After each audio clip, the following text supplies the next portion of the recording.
We all know what it's like to be hungry. But imagine a hunger so deep, so painful that you would eat anything to stop it. Cork. Stones, garbage, live animals. This was the life of a French man known only as Tarrare. He lived in the late 1700s, and he is perhaps the most baffling medical case in history. He wasn't a giant. He weighed only 100 pounds. He looked like a skeleton covered in loose skin.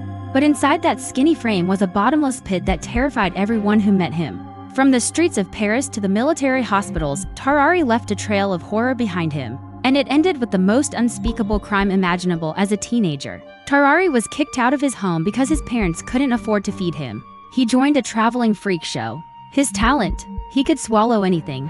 Crowds watched in horror as he swallowed corks, stones, and entire baskets of apples. But his favorite trick was eating live animals. He would take a live cat, tear it open with his teeth, and suck its blood before eating it. He did the same with puppies. He once swallowed a live eel whole without chewing. But there was a side effect. Tarrare stank. Doctors described a visible vapor rising from his body. His eyes were bloodshot when he ate. His cheeks would puff out like a chipmunk. And he would sweat a smell so foul that people would faint if they stood too close. When the War of the First Coalition broke out, Tarrare joined the army. But the rations weren't enough. He was caught eating out of gutters and garbage cans. He was sent to a military hospital where he met Dr. Pierre-François Percy. Dr. Percy was fascinated. He decided to test Tarrare's limits. One day, the hospital prepared a meal meant for 15 German laborers. It was massive, to giant meat pies, gallons of soup, and plates of grease. Tarrare ate it all, in one sitting. Afterward, his stomach blew up like a balloon. He fell into a food coma and slept. Dr. Percy tried to control his hunger with medicine. Wine vinegar, tobacco pills, laudanum. Nothing worked. Tarrare was getting desperate. He began sneaking out of his room to drink the blood of patients who were being bled. He was even caught in the morgue, trying to eat the bodies. The hospital staff was terrified of him. They wanted him out.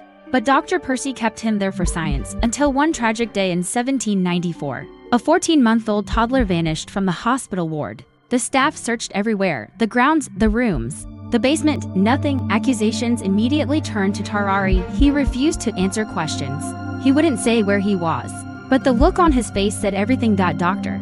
Percy couldn't defend him anymore. Tarrare was chased out of the hospital by a mob. He disappeared into the shadows of France for 4 years.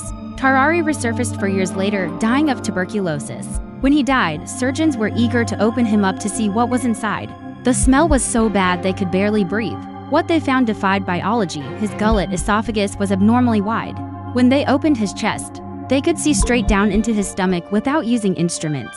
His stomach was enormous. It filled almost his entire abdominal cavity. His liver and gallbladder were massive. Inside his stomach, they found pus and ulcers, but thankfully, they did not find the child. However, the damage was done. His anatomy proved that he was built to consume. Tarrare was buried quickly because the smell became unbearable even in death. Today, we suspect he suffered from severe hyperthyroidism or a damaged amygdala, which controls hunger. But the mystery of the missing toddler was never officially solved. Was he a victim of his biology or a monster? Tell me your verdict in the comments, and maybe skip the midnight snack tonight.